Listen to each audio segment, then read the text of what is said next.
tutorial starts with a song, but it's only a few seconds long. Computer animation. Computer animation. Computer animation.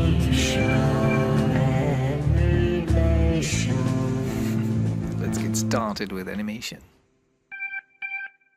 Since this is about Arnold and a version which was just released, let's have a look at the basic installation first. Let's go to Windows, Settings, Preferences, and here you have the plug-in manager.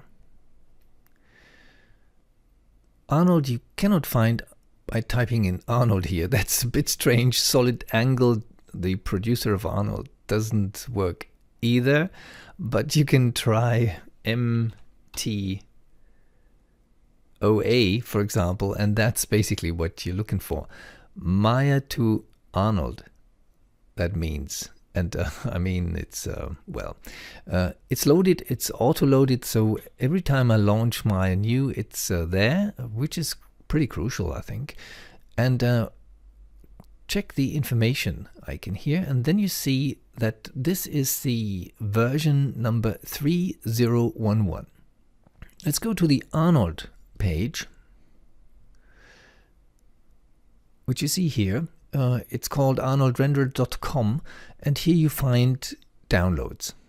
You need to log in order to be able to download. The account is free, and for educational reasons you have a 3-year free version anyway. So go to downloads, and then you find Arnold 3.1.3, which is the latest version.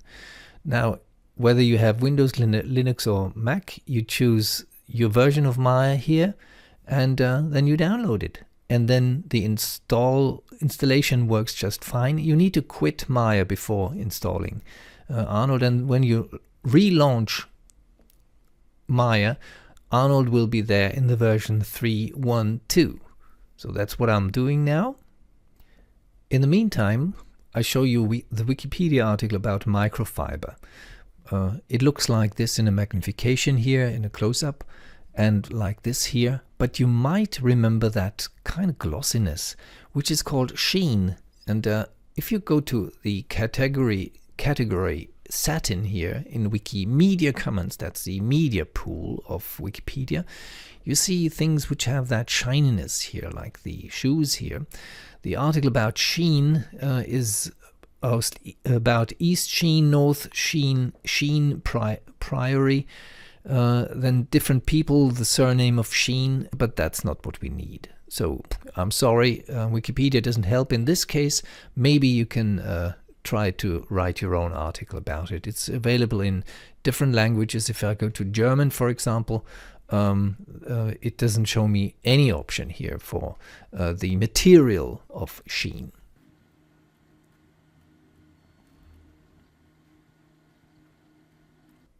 I'm launching Maya again now. I think it's still loading, sort of. Yeah, I need everything here to see everything here before the program actually works. Now go back to Windows, Settings and Preferences, and go to the Plugin Manager. And now you know where to look for. MT is good. And here you have the new version now, 3.1.2. And one of the features which is new here is in the shader and in the toon shader that you have Sheen as a new parameter. Let's try it out and create just a simple new scene.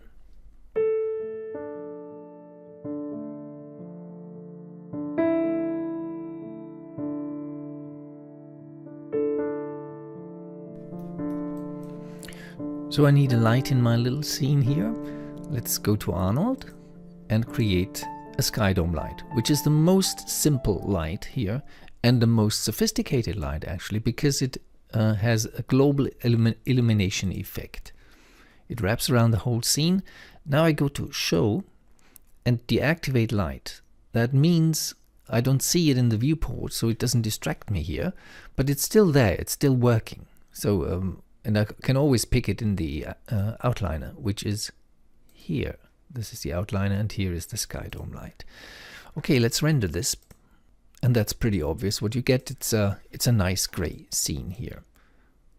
Let's get a little bit closer. Here you see that global illumination working just fine. When I saw this first time a couple of years ago, I was just amazed about the speed and the aesthetics of this kind of image. I go to mesh and smooth that mesh, so I have a little bit more softness here, and I actually can choose divisions of 2, so I have a nice soft material now.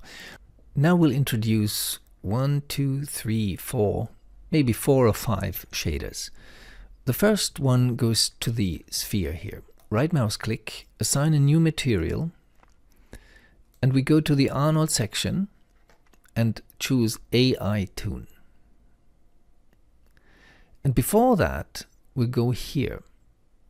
This is the icon for the render settings, because for rendering tune, we need to enable something in the filter section here. So you go to render settings, click on the Arnold renderer tab, and then you go to filter.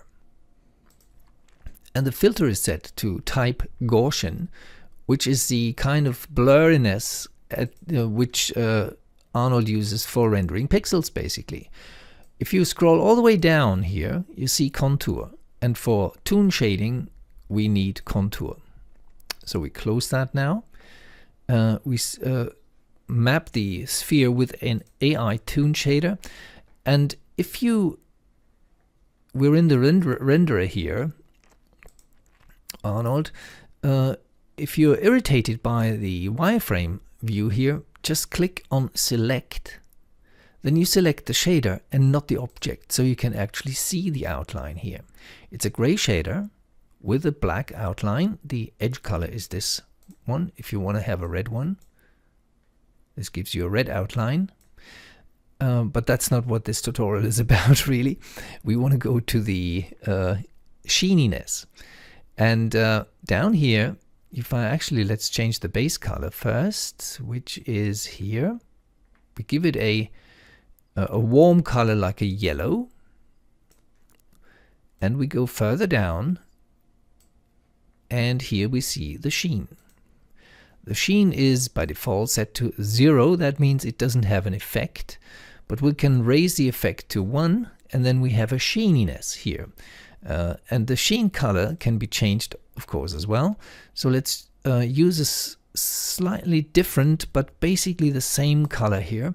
We'll get a little bit closer later. This is basically what we have. And we check this, or select this as well, and go to existing material and choose the AI Tune, which is AI Tune 5 in my case, which doesn't matter for you because I just played around with it already. So we have 2 sheen looking tune shaders now here. The next thing, another shader right here, new material, Arnold, AI Tune, and this time we'll choose, we don't need the emission here, we activate the sheen. We go to a more reddish tone like this, and we go to the base color, which is here, and we choose some kind of red here as well, like this, maybe a very saturated red. So this is what we have, and we apply this same shader to this object here. So I select it and assign the existing material, which is the AI Tune 6. In your case, it's probably number 2. So this is the sheen shading in our scene now. Now to the ground plane. The ground plane, right mouse click, new material, and this time we'll use a standard Arnold surface shader, which is here, AI standard surface shader, because that shader all of a sudden in the new version here, we're at the end of 2018, has a sheen option as well. And actually you see a little bit of shadowness and shininess here. We can reduce the shininess, it's a specularity, the weight from 1 to say 0.2, and then raise the sheen to this value here. Then we give it a base color of blue, a blue tint like this. Let's select the shader so we can see that surface, alright? And the surface already has a sheeniness, reflection and diffusion of the colors from the surrounding objects and from our lights, as you probably can see. What we'll do now is we'll cut this surface into pieces. And I double click here. So I select the whole, what is it called again? Don't remember. And edit mesh and detach. You still don't have two surfaces, but you have something here in between. Go back to object mode and now go to mesh and separate. So that's the procedure you do. You edit the mesh by detaching two parts of the same mesh. It's still the same mesh, and here you can separate the two parts. And actually this is the second part here, and I'll move this a little bit to the left, to the right. So as you can see, we don't have a toon effect here. We don't have a rim, an edge here, but we do on the other shaders. And we have the same shader on this part of the ground plane and on this part of the ground plane. What we'll do now is we duplicate the same shader. This can be easily done by going to the hyper shader. We select that one, that's the AI standard shader, this one the slight blue one, and we just Control D, so we have a second one, which is called AI standard surface shader 2, I guess, which is basically the same, and we apply that to this object. It's the AI standard surface shader 2, which is still the same, but now we go to the materials, material attributes. Here we have that same blue as here, and we'll stick to that. Let's select this here. We stick to that, so it's still the same, but now we change the sheeniness here. We just raise it and we reduce it to 0.